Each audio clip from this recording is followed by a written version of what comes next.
Hi everyone, welcome to Best Recipes with Sharon. Here is an exciting recipe. It's Mexican casserole for two. You can level up the heat to suit your own taste, and I'll show you how to do that. But to start with, I'll show you the recipe amounts for the milder yet still very tasty version. So these casseroles can be made to suit any taste bud preference, and certainly can be individualized. So stay with me and we'll get right to making this. Start by preheating your oven to 350 degrees Fahrenheit. Now peel, slice, and chop a quarter of a sweet onion. Place it in a small dish until we're ready to add it. Then turn your heat on high. Using a medium-sized frying pan, add about a half a pound of lean ground beef. Then chop it into finer pieces. Add a little bit of extra virgin olive oil to your frying pan, probably about 1.5 teaspoons.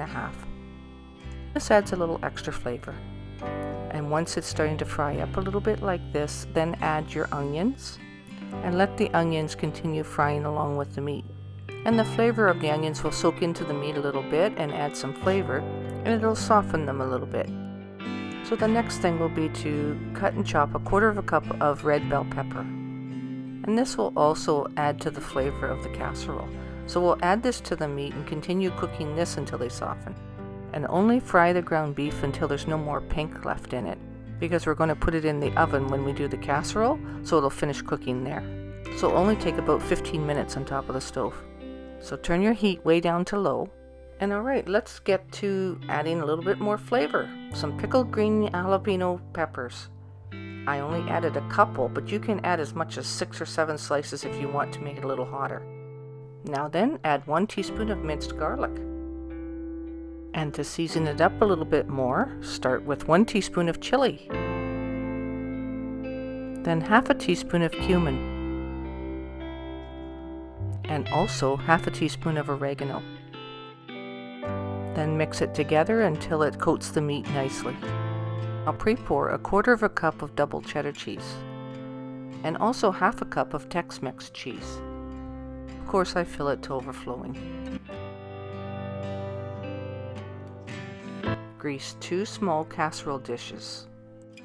These will hold about 2.5 cups each. Take a large egg and crack it into a small dish.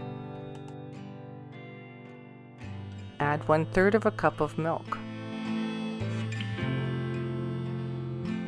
Using a small whisk, whisk that together until it's well incorporated.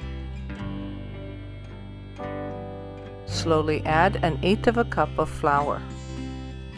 Use a small whisk to mix that in till it's thoroughly combined and making sure that there are no lumps.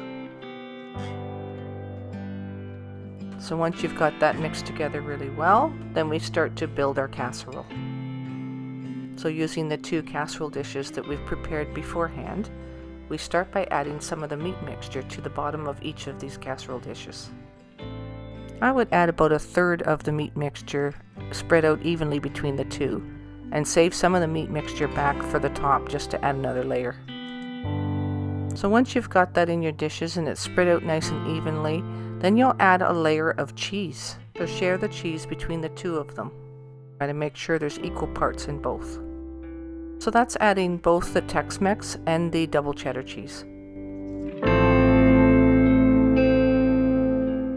Now pour the milk mixture over the top, sharing it between both of them, of course.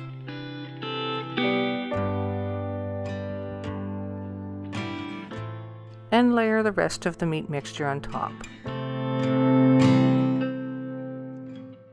And I add just an extra bit of double cheddar cheese on top. Just a little sprinkle. Using the same dish, mix up a little bit more of the egg mixture, using the same amounts as you did before.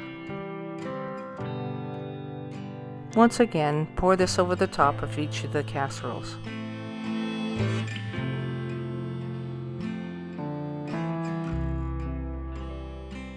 Alright, so this is looking pretty good. Now we're just going to sprinkle the top with a little bit of parsley.